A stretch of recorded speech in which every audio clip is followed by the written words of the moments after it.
নমস্কার বন্ধুরা, মেঘার সাথে বাঙালিয়ানার আরও একটি নতুন পর্বে আপনাদের সবাইকে স্বাগত। আজ আপনাদের সাথে শেয়ার করছি ভীষণ সুস্বাদু একটি জলখাবার দই বড়ার রেসিপি। দই বড়া মোটামুটি আমাদের সকলেরই খুব পছন্দের একটি জলখাবার, আর এটা বাড়িতে বানানোও কিন্তু ভীষণ সহজ। কয়েকটা ছোট ছোট স্টেপ যদি ফলো করা হয় তাহলে দেখবেন দোকানের মতো নরম তুলতুলে এবং সুস্বাদু দই বড়া বাড়িতেই তৈরি করে নেওয়া যাচ্ছে। তাহলে চলুন ঝটপট রেসিপিটা দেখে নেওয়া যাক। দই বড়া তৈরির জন্য প্রধান যে উপকরণটা আমাদের নিতে হবে সেটা হলো বিউলির ডাল। এটাকে অনেকে মাসকলাই ডালও বলে থাকেন। আর ডালটাকে প্রথমে খুব ভালো করে বেছে নিতে হবে, কারণ ডালের মধ্যে অনেক সময় কাঁকড় থাকে, সেই জন্য ডালটাকে খুব ভালো করে বেছে তারপর 4-5 বার জল পাল্টে পাল্টে একদম পরিষ্কার করে ডালটাকে ধুয়ে নিতে হবে। ডালটা আমি এখানে 150 গ্রাম বিউলির ডাল নিয়েছি। আর ডালটাকে ভালো করে ধোয়া হয়ে গেলে এটাকে বেশ খানিকটা জলে ভিজিয়ে রাখতে হবে 5 থেকে 6 ঘন্টা মতো, বা সারা রাতও আপনারা এটা রেখে দিতে পারেন।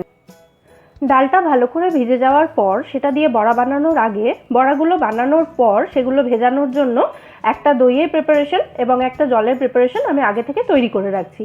প্রথমে দেখাচ্ছি দইয়ের প্রিপারেশনটা। এখানে আমি একটা বড় বাটিতে নিয়েছি 500 গ্রাম টক দই। এই টক দইয়ের মধ্যে দিয়ে দেবো প্রথমে 1 টেবিল চামচ ভাজা মশলা গুঁড়ো, আর স্বাদ মতো দিচ্ছি বিট নুন। বিট নুনের পরিবর্তে রেগুলার যে নুন আমরা তরকারিতে ব্যবহার করে থাকি সেই নুনও আপনারা এখানে ব্যবহার করতে পারেন। আর এই ভাজা মশলা গুঁড়ো তৈরি করার জন্য গোটা জিরে, গোটা ধনে, শুকনো লঙ্কা এবং তেজপাতা শুকনো কড়াইতে ভালো করে ভেজে নিয়ে সেটাকে গুঁড়ো করে আমি এখানে 1 টেবিল চামচ ব্যবহার করেছি। দইয়ের সঙ্গে এগুলোকে ভালো করে ফেটিয়ে নেওয়ার পর এর মধ্যে আমি দিয়ে দিচ্ছি জল। 1/2 কেজি টক দইয়ের জন্য এখানে জল দিচ্ছি আমি 1 কাপ মতো। জলটা এই কারণেই দিচ্ছি যে দইটা যদি বেশি ঘন থাকে তাহলে বড়াগুলো দইটা ভালো করে অ্যাবজর্ব করতে পারবে না, সেই কারণে জল দিয়ে দইটাকে একটু পাতলা করা হচ্ছে। তবে খুব বেশি পাতলা যেন না হয় এটা খেয়াল রাখবেন, তাহলে খেতে ভালো লাগবে না।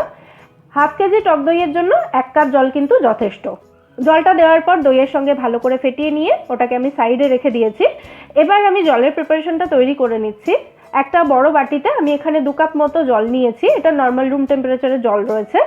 আর এই জলের মধ্যে দিয়ে দিচ্ছি 1/2 টিস্পুন মতো নুন আর 1 টিস্পুন মতো দিচ্ছি চিনি। বড়াগুলো ভাজার পর সবার প্রথম এই জলেই কিন্তু বড়াগুলোকে ভিজিয়ে রাখতে হবে। সেক্ষেত্রে যদি প্লেন জলে বড়াগুলো ভেজানো হয় তাহলে বড়ার মধ্যে টেস্টটা একটু কমে যেতে পারে, সেই জন্য জলে নুন চিনি দিয়ে দিলাম যাতে বড়ার টেস্টটা একদম ব্যালেন্স থাকে। এবার বড়া তৈরি করার জন্য ডালটাকে রেডি করে নিতে হবে।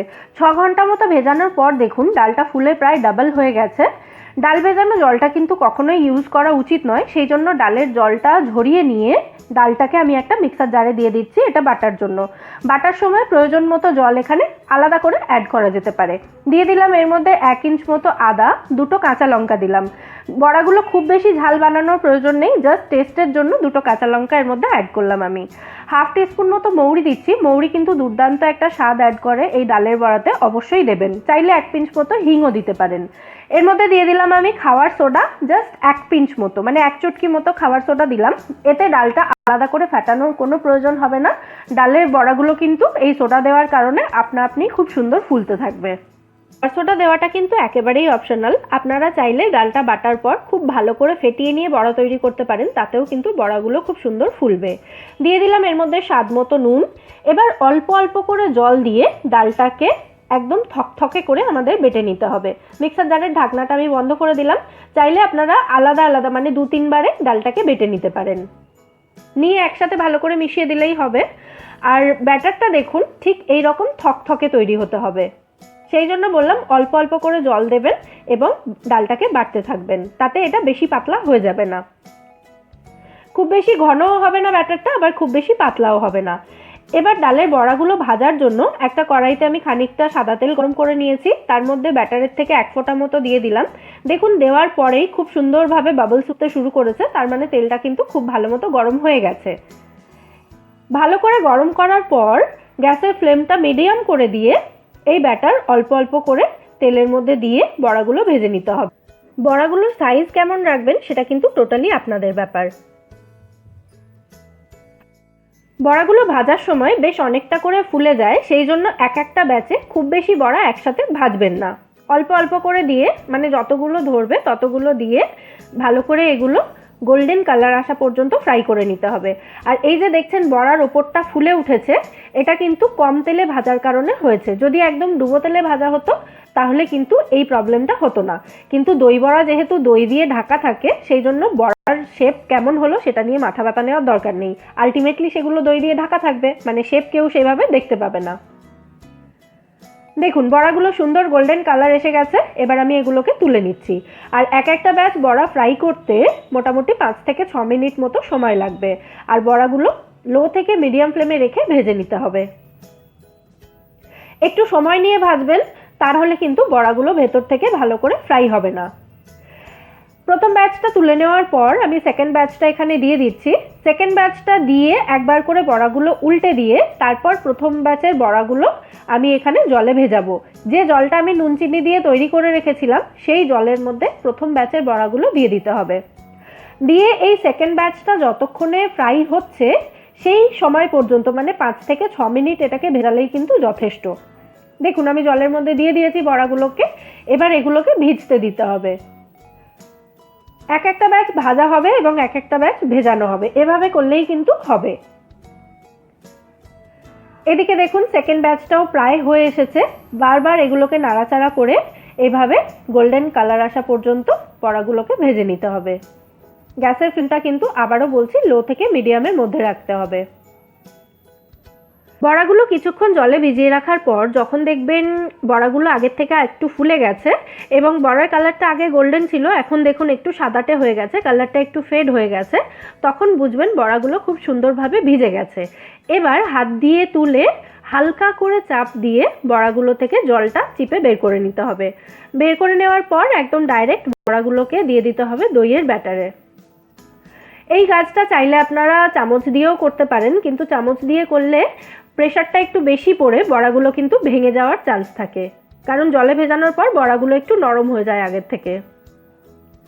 সেই জন্য আমি হাত দিয়ে করাটাই প্রেফার করি। হাত দিয়ে এরকম আলতো করে প্রেশার দিয়ে বড়া থেকে জলটা চিপে নিয়ে বড়াগুলোকে দইয়ের মধ্যে দিয়ে দিয়েছি। দইয়ের মধ্যে দেওয়ার পর বড়াগুলোকে দইয়ের মধ্যে এভাবে ডুবিয়ে দিচ্ছি, তাতে বড়াগুলো দইটা ভালো করে অ্যাবজর্ব করতে পারবে। এই বড়াগুলোকে এভাবে দইয়ের মধ্যে ডুবিয়ে বেশ খানিকক্ষণ ফ্রিজে রেখে একদম ঠান্ডা করে আপনারা দই বড়া সার্ভ করতে পারেন, কারণ দই বড়া যত ঠান্ডা হয় তত কিন্তু খেতে বেশি ভালো লাগে। তবে মিনিমাম 10 মিনিট কিন্তু বড়াগুলোকে দইয়ের মধ্যে রাখতেই হবে, তা না হলে বড়াগুলো ভালো করে দইটা অ্যাবজর্ব করতে পারবে না।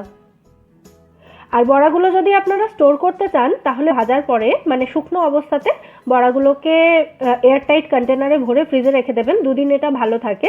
সার্ভ করার আগে 10 মিনিট মতো দইয়ের মধ্যে ভিজিয়ে নিলেই তারপর এটা সার্ভ করার জন্য একদম রেডি হয়ে যাবে। দইয়ে ভেজানোর আগে কিন্তু অবশ্যই জলেও ভিজিয়ে নেবেন। আমি দোকানের মতো সার্ভ করার জন্য এটাকে একটা পাতার বাটিতে সার্ভ করছি। সার্ভ করার আগে কিন্তু আবারও বলে দিচ্ছি অ্যাটলিস্ট 10 মিনিট মতো দইয়ের ব্যাটারের মধ্যে এটাকে ডুবিয়ে রাখবেন, তাতে বড়াগুলো দইটা ভালো করে অ্যাবজর্ব করতে পারবে। বড়াগুলোর ওপর থেকে বেশ খানিকটা করে দই দিয়ে বড়াগুলোকে ঢেকে দিচ্ছি। সেই জন্য আমি বলেছিলাম বড়ার শেপ কেমন হলো সেটা নিয়ে কিন্তু মাথা ব্যথা নেওয়ার কোনো প্রয়োজন নেই, কারণ আলটিমেটলি বড়াগুলো দই দিয়ে ঢাকা থাকবে। এখানে আমি বড়াগুলো সার্ভ করার জন্য 2 রকম চাটনি ব্যবহার করছি।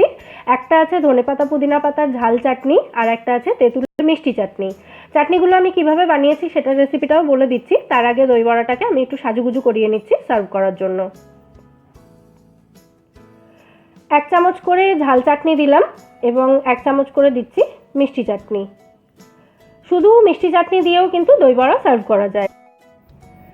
চাটনিগুলো দেওয়ার পর ওপর থেকে একটু চাট মশলা ছড়িয়ে দিচ্ছি, তাতে এটা আরও টেস্টি আরও চটপাটা হয়ে যাবে খেতে। আর সবশেষে দিয়ে দেবো একটু আলু ভুজিয়া, এভাবে ছড়িয়ে দিচ্ছি। চেষ্টা করবেন বেসনের ভুজিয়ার পরিবর্তে আলু ভুজিয়া এখানে ব্যবহার করতে, তাতে কিন্তু টেস্ট অনেক ভালো হয়। আমাদের দই বড়া এখানে একদম রেডি সার্ভ করার জন্য। দই বড়া কিন্তু ভীষণ হেলদিও হয়, যদিও এটা তেলে ভাজা হয়, কিন্তু তেলে ভাজার পর যেহেতু এটা জলে ভেজানো হয় তাই এক্সট্রা তেলটা কিন্তু জলের মধ্যে বেরিয়ে যায়, তাই একদম নিশ্চিন্তে খেতে।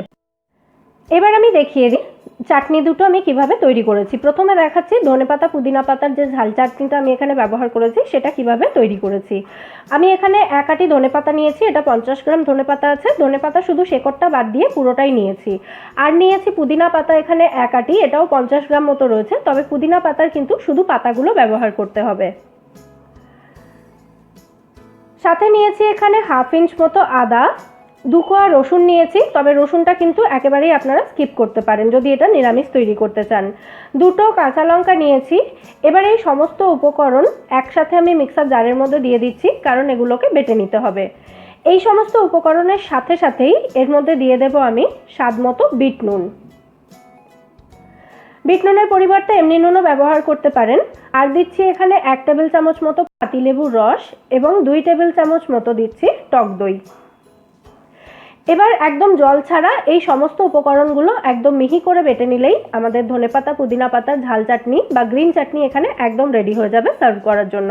চাইলে এটা বাটার সময় সামান্য একটু মিষ্টিও দিতে পারেন। এটা ফ্রিজে রেখে 3 থেকে 4 দিন ব্যবহার করা যাবে। এবার দেখুন তেঁতুলের মিষ্টি চাটনিটা আমি কিভাবে তৈরি করেছি। 50 গ্রাম মতো পাকা তেঁতুল 1 গ্লাস মতো উষ্ণ গরম জলে আমি আধ ঘন্টা আগে থেকে ভিজিয়ে রেখেছিলাম। তেঁতুলটা ভিজে একদম নরম হয়ে গেছে। এবার এই জলের মধ্যে তেঁতুলটাকে ভালো করে চটকে নিচ্ছি, তাতে তেঁতুলের পাল্পটা জলের মধ্যে মিশে যাবে।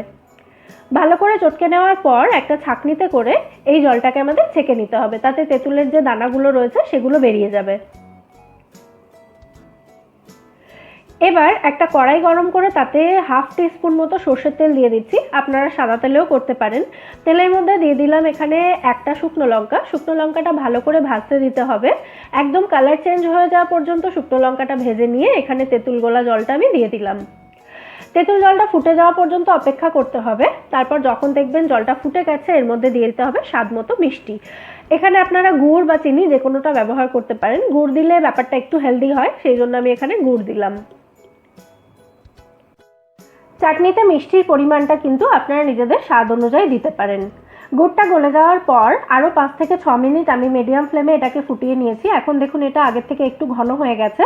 এর থেকে আর ঘন করব না, কারণ ঠান্ডা হলে চাটনিটা আরও একটু ঘন হয়ে যাবে। এই রকম ঘনত্ব থাকাকালীন এর মধ্যে আমি দিয়ে দিলাম স্বাদ মতো বিট নুন। আপনারা রেগুলার নুনও দিতে পারেন বিট নুনের পরিবর্তে। আর দিলাম হাফ টিস্পুন মতো ভাজা মশলা গুঁড়ো। গোটা জিরে, গোটা ধনে, শুকনো লঙ্কা এবং তেজপাতা শুকনো কড়াইতে ভালো করে ভেজে সেটাকে গুঁড়ো করে আমি এখানে হাফ টিস্পুন দিয়েছি। ভালো করে সমস্ত উপকরণগুলো একসাথে মিশিয়ে নিয়ে আমি গ্যাসটা অফ করে দেব।